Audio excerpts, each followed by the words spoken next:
Let's explore why your dog won't stop coughing and gagging and what you can do to help.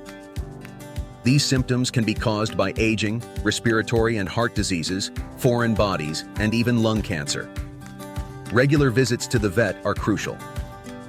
At home, keep the environment clean and minimize environmental irritants such as cigarette smoke and scented products. Use pet-safe cleaning solutions. Make sure their diet supports their age and health. Keep them active with gentle exercises like swimming or quiet walks.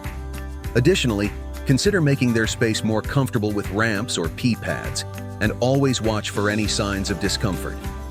Want to learn more? Check out our article for a more detailed guide.